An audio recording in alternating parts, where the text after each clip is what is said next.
Senhor Jesus, nós te louvamos, te agradecemos porque o Senhor tem feito uma obra fantástica na nossa vida. O Senhor tem feito coisas que nós não conseguimos entender os motivos, mas a gente é beneficiado por aquilo que o Senhor tem feito e a glória tem sido do Senhor. A glória é sua porque a gente tentou mudar a nossa força e não conseguiu, a religião tentou nos transformar e não conseguiu, a educação dos pais tentou nos forjar e não conseguiu, e o teu evangelho vem e pelo relacionamento que o Senhor tem transformado no nosso coração, nós somos agradecidos por isso, Pai. Eu te peço que o Senhor nos conduza um pouco mais nessa noite, que a gente vai abrir agora a sua palavra e que ela seja viva e eficaz mesmo, que ela seja brilhante, que ela salte aos nossos olhos, entre no nosso coração e gere transformação na nossa vida, em nome de Jesus. Amém. Nossa conferência foi uma bênção, amém, irmãos? Amém. Queria só negritar uma coisa que alguns irmãos não entenderam.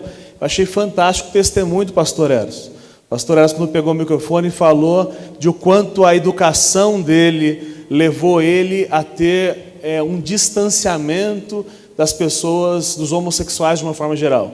E o quanto o evangelho agindo na vida dele tem o levado a amar esses irmãos. Isso é um processo de transformação do Espírito Santo que tem nos transformado, vai fazer isso com todos nós, para que a gente seja uma igreja cada vez mais acolhedora. Diga amém, irmãos? Não somos uma igreja inclusiva, nós somos uma igreja acolhedora.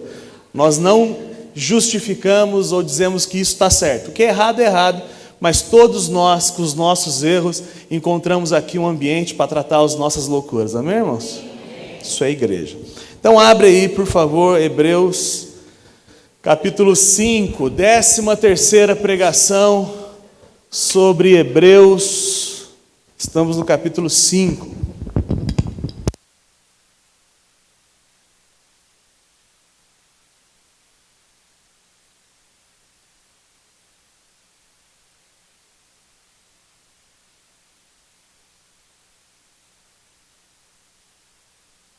Amém.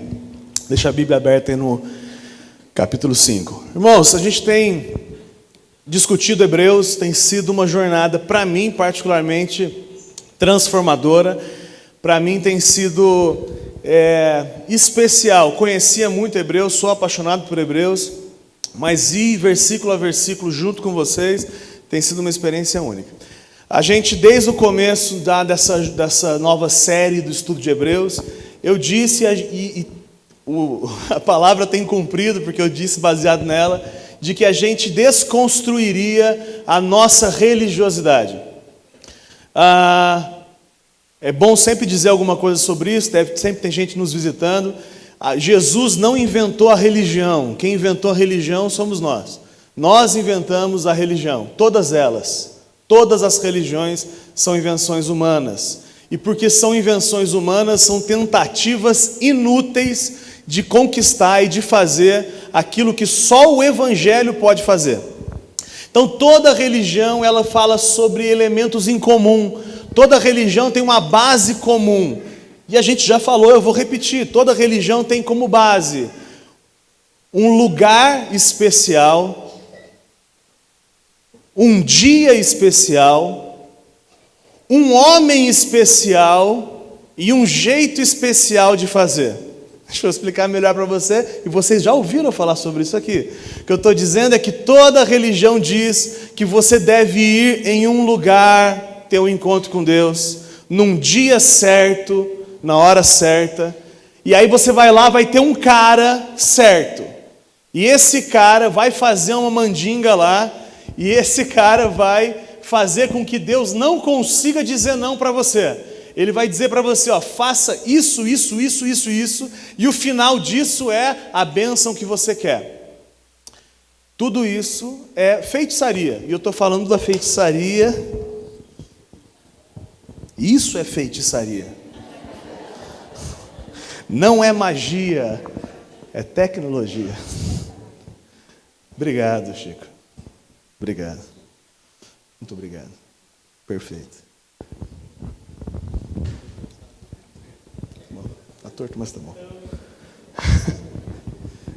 Tá bom. Ensina, mas para a água ele está ótimo. Obrigado mesmo. Então é isso que acontece. E você tem a tendência de cair nisso. A gente está num ambiente que a gente ensina a Bíblia para vocês. Vocês, na teoria, a gente que lê muito a Bíblia também. Diga amém? Disseram com uma certa fé. Disseram como vai fazer. Tá bom, amém. E mesmo assim a gente é tendencioso a isso. A gente é tendencioso a dizer assim, cara, vai vir... por exemplo, a conferência vai vir e aí sim, lá e Deus vai falar de um jeito único lá, porque quem vai falar é a Edmeia. E de fato, ela é muito legal, é divertidíssimo. Mas achar que Deus só vai falar, eu preciso colocar a mão nela.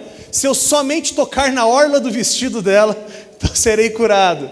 Eu estou exagerando, é claro, mas a gente tem essa relação. Se a gente não tomar cuidado, a gente cai nessa mesma relação. E ao longo das últimas 12, 13 ministrações, a gente percebeu algumas coisas. Primeira coisa que a gente descobriu lá no começo é que Jesus é Deus. O texto fala claramente sobre isso. Jesus Cristo é Deus que veio em carne. E como Deus que veio em carne, Ele cumpriu a sua missão e foi restituída a sua posição depois. Morreu, ressuscitou, voltou ao céu e todo o poder me foi restaurado no céu e na terra. Então Jesus voltou a ser o Todo-Poderoso. E aí a gente aprendeu junto que esse Deus, que é Jesus, Ele inaugurou um novo momento, que é a gente passou, se a gente crê, a gente passa a ser casa de Deus. Nós juntos somos casa de Deus, habitação de Deus. Isso significa que não faz sentido eu ir em um lugar adorar a Deus, porque Deus está conosco quando a gente se reúne em família, a família daqueles que creem. Diga amém? Amém. Pronto. E a gente aprendeu também na sequência, em Hebreus 4, que não existe um dia para adorar a Deus, como no Velho Testamento existia. O povo ia adorar a Deus no sábado. Depois a religião inventou que não era sábado, era domingo. E a gente aprendeu no texto claramente que o descanso, o lugar de encontrar Deus, o lugar de descansar com Deus, é em todos os lugares, em todos os momentos, em todos os dias, e começa no momento que eu creio. Então eu que já conheço a Jesus e sou um incrédulo sobre alguma coisa na minha vida, eu não entro no descanso, mas quando eu creio e entendo que eu não consigo resolver meu problema, aí eu entendo que só Jesus pode resolver meu problema, aí eu descanso naquilo que Jesus fez e entro no descanso. Amém? Semana passada a gente falou de um negócio bruto. A gente falou que a gente não precisa de ninguém para interceder por nós, porque nós temos um sumo sacerdote, alguém que intercede por nós, mas não intercede sem saber as nossas loucuras, as nossas fraquezas. Não, a gente tem alguém que intercede por nós, e não intercede daqui da terra, ele intercede lá. Ele entrou no céu, o texto que a gente leu, entrou lá no santuário, não feito por mãos humanas, ele entrou lá e lá ele intercede por nós. E ele fala, Toninho, está vendo o pecado do Toninho? Jesus faz isso sobre o Toninho, sobre todos nós. Está vendo esse pecado que o Toninho cometeu? Eu sei o quanto é dolorido resistir a esse pecado, porque eu fui tentado nesse pecado. Embora eu não tenha pecado, eu sei o quão dolorido foi. Então faz o seguinte, coloca esse pecado do Toninho na minha conta, porque eu pago na cruz. A gente entendeu semana passada que a única forma da gente ser salvo, a única garantia que a gente tem para ser salvo, não é nada além de que nós temos alguém, um sumo sacerdote que intercede por nós, que é Jesus. Em entendendo isso, nem mesmo as nossas boas atitudes, nem mesmo a transformação que Deus tem feito na nossa vida, é motivo para a gente ficar em paz. Isso não é motivo para a gente ficar tranquilo. O único motivo para a gente ficar em paz sobre a nossa salvação é que nós temos alguém que é santo e que intercede por nós, a Deus, e isso nos dá tranquilidade de que quando a gente fechar os olhos, a gente vai estar lá com Ele. Diga amém? Amém. Quando a gente fala de sumo sacerdote, de sacerdócio, ok, o pastor é um sacerdote, tenta ser. O padre é uma tentativa de sacerdote. O Papa é uma tentativa de sumo sacerdote. O rabino, o pai de santo, é sempre alguém que se coloca na posição entre os homens e Deus. Ó, meus seguidores, eu tenho alguns segredos que eu descobri de Deus, que se você fizer do jeito que eu estou mandando você fazer, vai dar certo. Isso é uma herança lá do Velho Testamento. O Velho Testamento existia uma tribo. Então olha só, o povo de Israel ele era dividido em 12 tribos. Uma delas era a tribo de Levi. Essa tribo era a tribo dos sacerdotes. Então quando Deus definiu isso, ele falou assim, essa tribo aqui ela é separada e ela vai fazer o serviço no tabernáculo, depois no templo quando acontecer, e dentro dessa galera eu vou levantar um cara que é o sumo sacerdote, é o sacerdotão.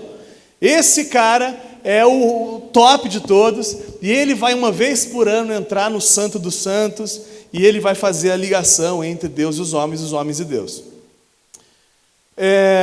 Essa verdade que está no Velho Testamento, ela é ainda mais profunda quando a gente percebe que o Messias que viria, irmãos, desde que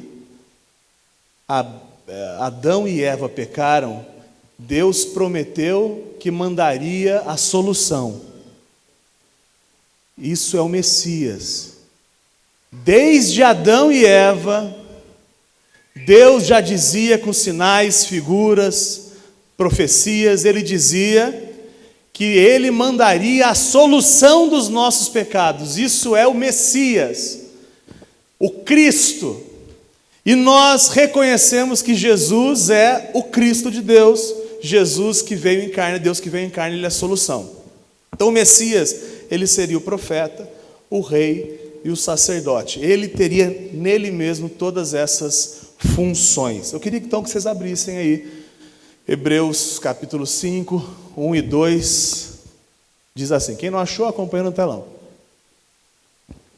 Todo sumo sacerdote é escolhido dentre os homens e designado para representá-los, para representar os homens, em questões relacionadas com Deus, e apresentar ofertas e sacrifícios pelos pecados. Ele é capaz de se compadecer dos que não têm conhecimento e se desviam, visto que ele próprio está sujeito às mesmas fraquezas. Então olha só, isso é um resumo do que era o sacerdote. O sacerdote ele era um homem que representava os homens a Deus e trazia os benefícios de Deus para os homens. Eu vou começar a chamar os irmãos para não dormir. Vocês querem vir? Eu vou chamar pelo nome. Acorda. Muitos acordaram já. Estou sendo delicado, hein? Só de falar já acordaram. Deu um frio na espinha aí.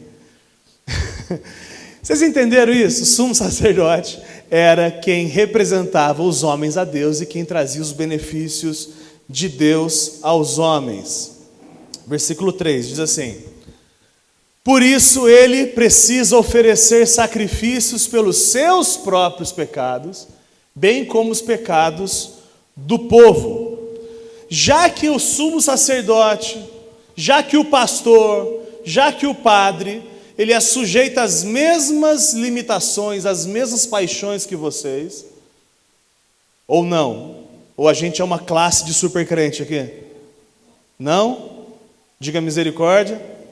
Pronto, é isso aí. Então, já que o sacerdote, ele está fazendo referência ao Velho Testamento, estou aplicando aqui ao contexto que a gente vive. Ele está sujeito às mesmas fraquezas, ele precisa que o sacrifício seja eficaz para ele também. Ele era limitado, ele chegava a Deus com um cordeiro, apresentava a Deus dizendo: Deus, este cordeiro inocente vai morrer no lugar da galera lá do Evangelho Simples, porque ele não fez nada, mas a galera toda pecou. Quem é que já pecou? Diga misericórdia. Qual o lugar que você merece? Diga alto. A morte, o inferno, separação de Deus. Se você diz que você é pecador, o seu lugar é afastar de Deus.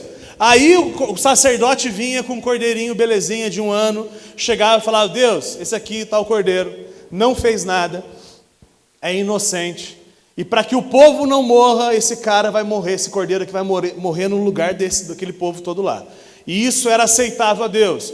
Deus deu isso porque ele gostava da ideia de matar carneirinhos? É claro que não. O que ele estava fazendo é ensinando para a gente que no futuro viria alguém, um inocente, sem pecado nenhum, que deliberadamente morreria pelos nossos pecados, pagando as nossas dívidas, nossa dívida de pecado. É por isso que quando João Batista olha para Jesus, ele diz: aí ó, aí, Cordeiro de Deus, que tira o pecado do mundo. Chegou o cara o cordeirinho era a figura desse aí. O cordeirinho dava uma pista para a gente desse cara aí. Esse cara aí não tem pecado e ele vai morrer na cruz, no nosso lugar. E nós cremos nisso, irmãos.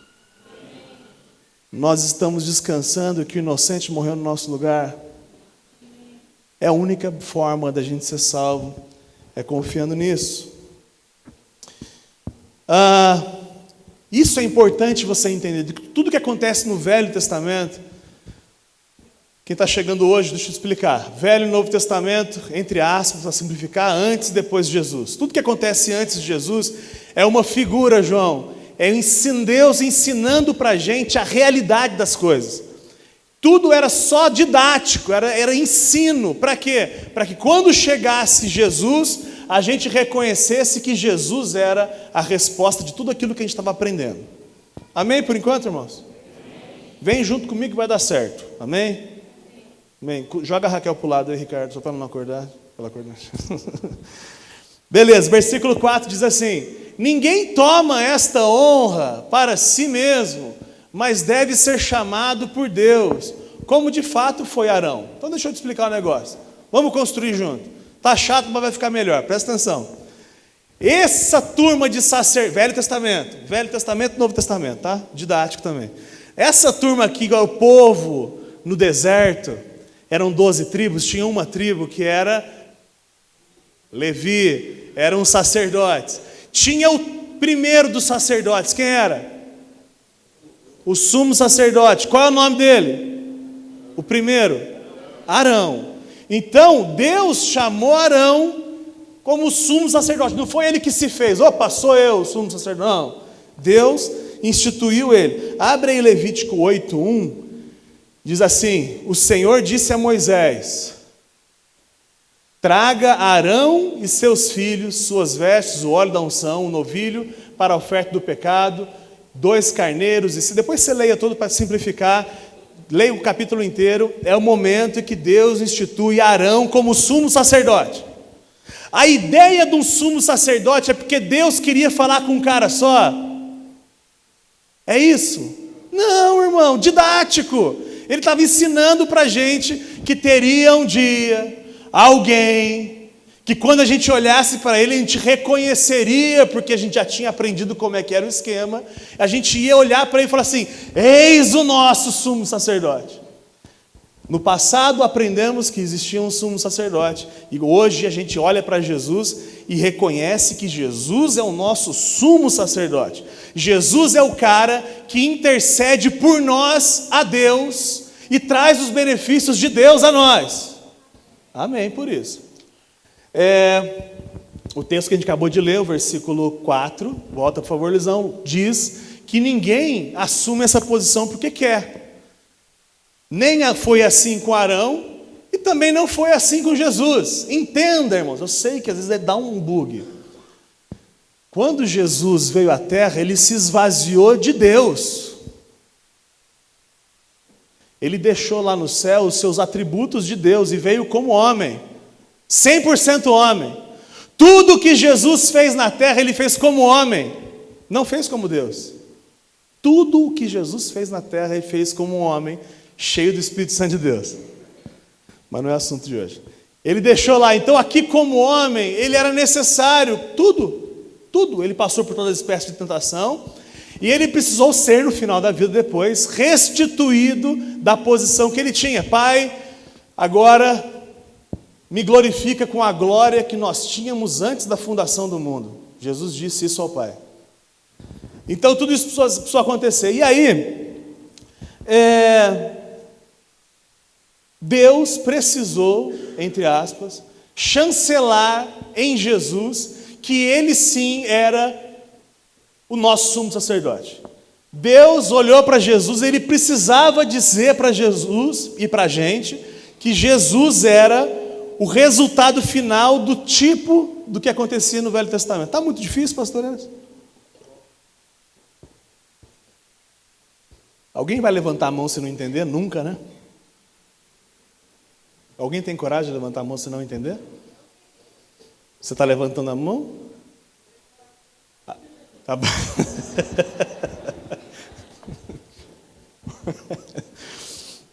Ok. Só um parênteses, o nome Arão, que era o sumo sacerdote, palavra significa progenitor de mártires. Olha o quanto é profundo isso, quando a gente chegar lá no final do capítulo, o quanto vai ser importante essa informação. De que essa raça de sacerdotes é uma raça de gente disposta a morrer pela sua fé. Diga misericórdia. Então o texto sai do versículo 4. Ninguém toma esta honra para si. E por que é uma honra? Porque é um tipo de Cristo. Arão estava apontando para Cristo. E era Deus que precisava dizer: vai o seguinte, Arão, faz o papel de Cristo aí nesse teatro por enquanto. Nisso que está rolando aí, faz a função sua de Cristo. E aí quando o Cristo chegar, a nossa galera vai reconhecer lá na frente. Versículo 5. Da mesma forma, Cristo não tomou para si a glória de se tornar sumo sacerdote. Não foi Cristo que se fez sumo sacerdote. Mas Deus lhe disse: tu és meu filho, eu hoje te gerei. Isso aqui é um negócio muito louco, presta atenção, irmãos, vem comigo. O que é que foi que Deus, qual é a frase que Deus usou para colocar em Jesus o carimbo de sumo sacerdote? Qual é a frase que Deus Pai usou para deixar claro para todo mundo que Jesus era o sacerdote, o sumo sacerdote? Leia. Você é o meu filho, hoje eu te gerei. A frase que o tornou, entre aspas, sumo sacerdote, é essa, é a constatação que Jesus é o Filho.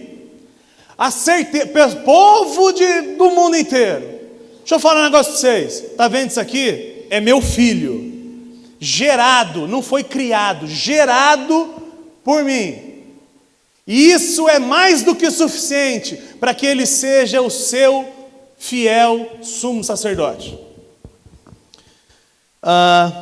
Porque ele é filho, ele é sacerdote também. O filho, presta atenção, o filho necessariamente é sacerdote. Deixa eu melhorar, deixa eu dizer para você, presta atenção, olha para mim. Eu estou dizendo que, segundo o texto que a gente acabou de ler, versículo 5, que o que capacita, o que nos dá direito, o que deu direito a Jesus de ser sacerdote ou sumo sacerdote, é que ele é filho de Deus. Se eu sou filho, eu sou o sumo sacerdote. Eu sou o sacerdote. É isso que o texto falou. Eu não estou lendo o texto, irmão. Quarta série, quem estudou no SAD sabe. Quarta série, interpretação de texto. O texto é claro. Se é filho, é sumo sacerdote. E por quê? Por que o filho é sacerdote? Por quê? Porque só alguém que é gerado pode gerar.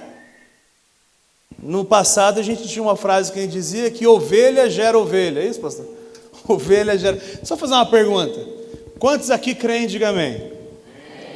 Quantos aqui creem? Mas diga forte. Quantos aqui creem porque alguém, um crente não evangélico, um crente, quem que crê, pregou o evangelho para você? Diga amém. é quase nulo, é quase nulo um panfleto. Mesmo assim foi alguém que entregou o panfleto. É quase nulo o rádio, televisão. Alguém foi lá e gravou na televisão. Mas como regra, vida é gerada a partir de vida, é relacionamento. É por isso que o filho que gera filho. É por isso que só alguém que foi gerado por Deus pode gerar novos nascidos, convertidos, regenerados, novos nascidos, novo nascimento. Novos filhos de Deus só podem nascer por filhos de Deus, diga amém. Novos filhos de Deus só podem nascer por filhos de Deus. Jesus participou da nossa natureza humana para que a gente pudesse participar da natureza divina. Nas últimas pregações a gente aprendeu isso aí já. Isso é importante. Deus se fez homem para que os homens se tornassem da mesma natureza que Deus. Isso soa muito louco para você, eu sei. Você acha que o Lucas bebeu antes de vir, alguns acham, estão chegando aqui a primeira vez. Mas é o que a palavra de Deus diz.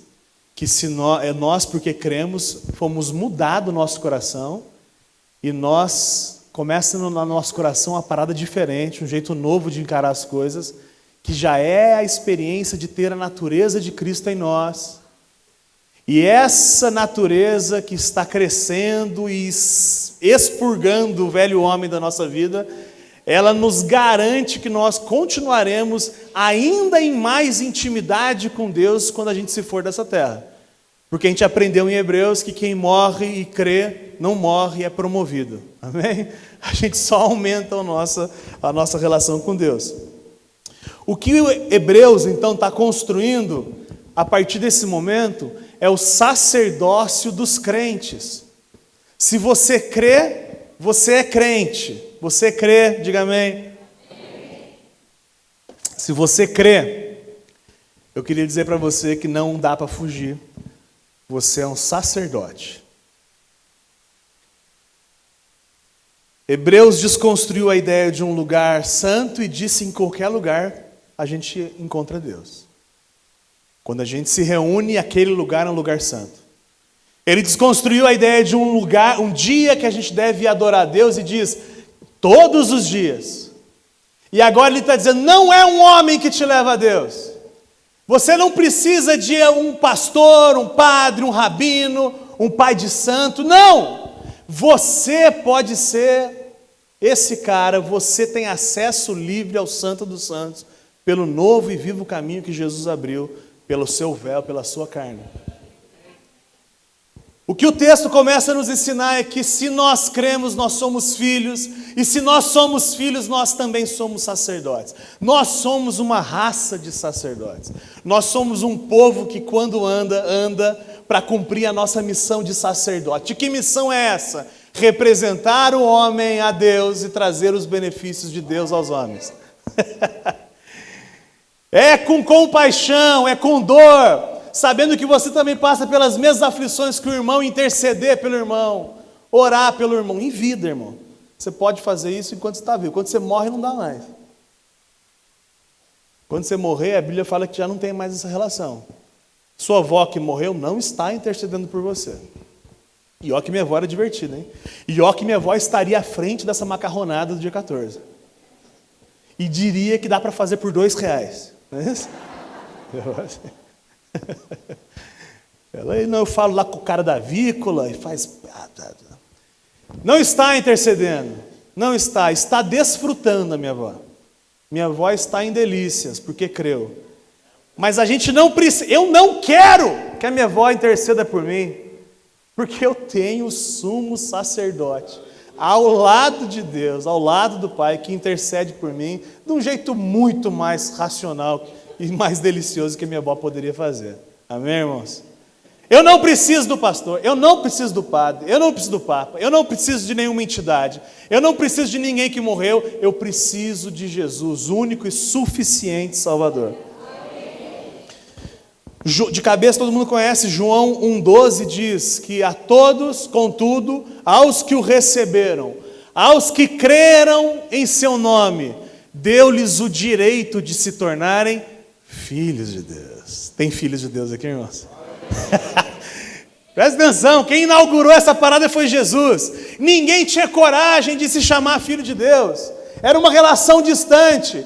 Era uma relação com Deus que eu precisava servir para fugir da ira dele. Aí chega Jesus e fala assim: ei, eu sou filho de Deus. A pessoa já fica em crise. Aí Jesus fala assim: e vocês também podem ser filho de Deus. Aí o pessoal, igual na escolinha do professor Raimundo, não tinha uma velha que caía e chacoalhava a perna assim? Como é que era o nome dela? Hã? Dona Bela? Dona Bela caiu. Os fariseus da época fizeram isso. Jesus falou assim: vocês também podem ser filhos de Deus. Quando vocês forem orar, ora assim: Pai nosso que estás no céu. Isso é novidade para quem estava ouvindo. Para a gente acostumou, mas ele inaugurou. Agora vocês podem ter uma relação com o Deus Criador de proximidade. 1 Pedro 2, 4 a 10. Saca só esse texto. À medida que se aproximam dele, se aproximam de Jesus, pedra viva, rejeitada pelos homens, mas escolhida por Deus e preciosa para ele. Vocês também estão sendo utilizados como pedras vivas na edificação de uma casa espiritual para serem sacerdócio santo. Presta atenção, olha que versículo que resume, dá um resumo do que a gente está falando nas últimas 13 pregações.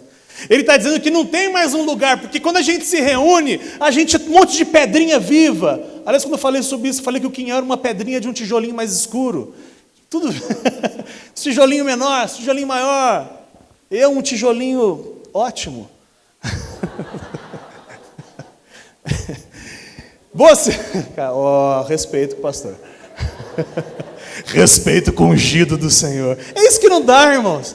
É isso que é revoltante. Chegam os irmãos aqui com essa cabeça: não toque no ungido do Senhor.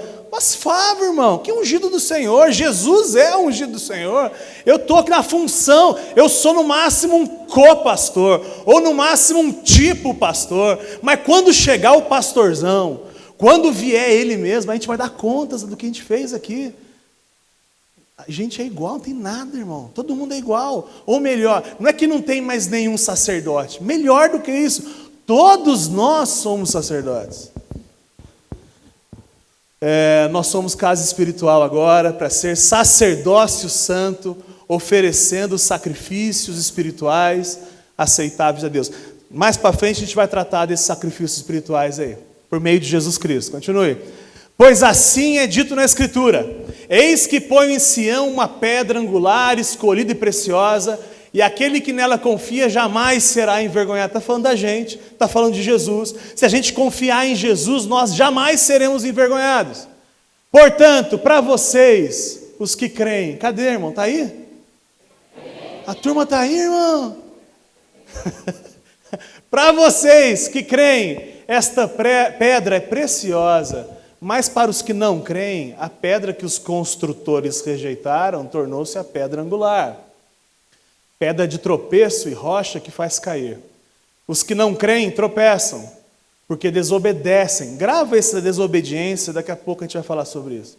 Porque os que não creem tropeçam porque desobedecem a mensagem para que também foram destinados. Vocês, porém,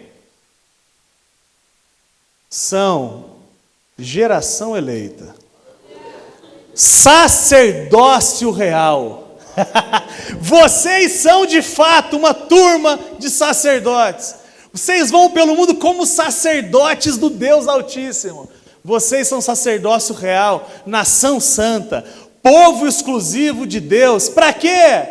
Para receber só as bênçãos de Deus? Para achar que você é o centro do universo? Para fazer campanhas e campanhas para Deus melhorar a sua vida? É para isso, cabeção.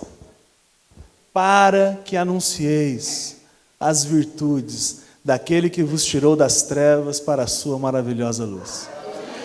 Antes vocês nem sequer eram povo, mas agora são povo de Deus. Não haviam recebido misericórdia, mas agora a receberam. Glória a Jesus. Essa afirmação, você é o meu filho, está no Salmo 2, versículo 7, diz assim: o rei proclama o decreto do Senhor. Ele me disse: isso é profético, 700 anos antes de Jesus, 1000 anos antes de Jesus, a profecia como se fosse próprio Jesus Cristo falando. Ele me disse: tu és o meu filho, eu hoje te gerei. Pede-me e te darei as nações como herança e os confins da terra como a tua propriedade. Presta atenção nisso, irmão. O texto está ensinando a gente que como Jesus é, nós somos.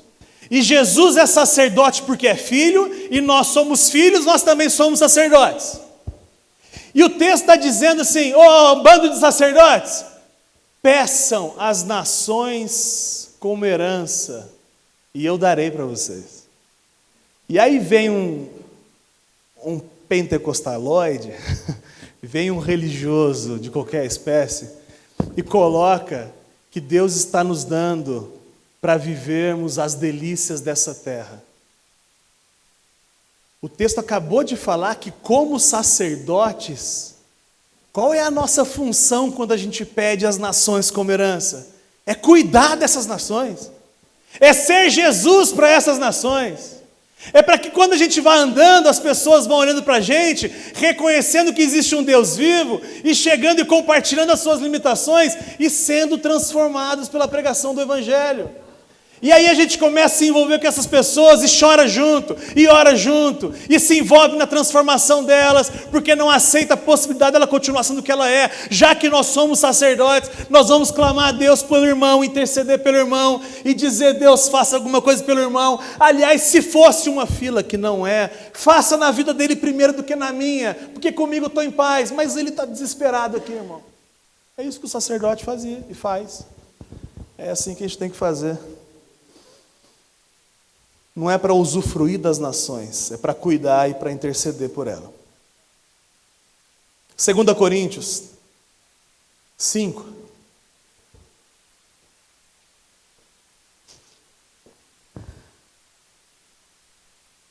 Segunda Coríntios, capítulo 5, 17 a 21. Portanto, se alguém está em Cristo, é nova criação. As coisas antigas já passaram, e eis que surgiram coisas novas. Se alguém está em Cristo, tudo novo. Jeito de pensar, objetivo de vida, aonde se apega, segurança que tem para caminhar, tudo novo. É uma nova mente. Cristo nos dá um novo jeito de pensar. Portanto, se alguém está em Cristo, é nova criação, as coisas antigas já passaram, eis que surgiram coisas novas. Tudo se fez novo.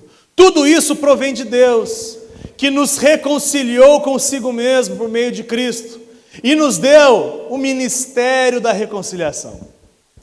Irmão que está querendo um cargo na igreja, deixa eu te falar um negócio para você. Você tem um vindo direto de Deus. Deus olhou para você e falou assim: eu vou te fazer ministro de uma parada especial. Você está de brincadeira que você quer ser ministro de louvor? Você está de brincadeira, Felipe? É isso que você quer? Está de brincadeira? Você quer meu lugar? Não? Você está de brincadeira que você quer ser o chefe da cantina? Você quer ser o da mesa de... É isso! Aí Deus fala assim: cara, eu tenho um negócio muito mais bruto para você. Eu vou te dar um ministério da reconciliação. Ah, você quer o ministério da justiça do Sérgio Moro? Você quer o da Damares? É esse reconhecimento humano que você quer, Chico? Você quer ser o líder do Supremo, o ministro do Supremo? Aí Deus fala assim: não, isso é bobagem. Isso aí tudo acaba. Eu vou fazer coisas através de você e vou reconciliar comigo pessoas através da sua vida. O que vai acontecer é eterno. Você vai mudar a realidade eterna das pessoas. Sério mesmo que você quer reconhecimento de um bairro, de uma cidade, de uma igreja?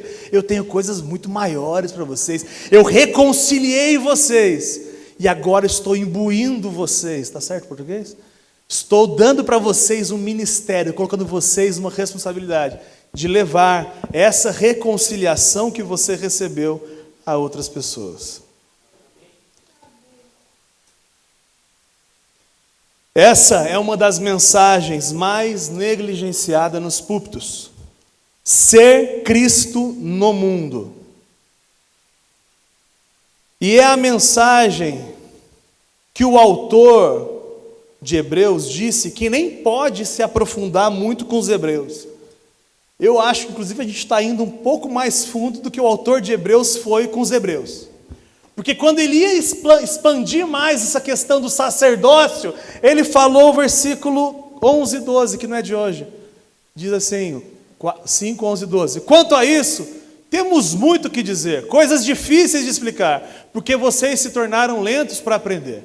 De fato, embora a essa altura já devessem ser mestres, vocês precisam de alguém que lhes ensine novamente os princípios elementares da palavra de Deus. Vocês estão precisando de leite e não de alimento sólido. Então eu acho que o Hebreus deu uma parada, porque eles eram lá, tinha a realidade deles, e nós hoje, pelo Espírito Santo, estamos tendo a possibilidade de expandir um pouco mais essa questão do nosso sacerdócio. Eu realmente queria ir hoje até o até o 10, eu acho. Mas eu vou parar aqui.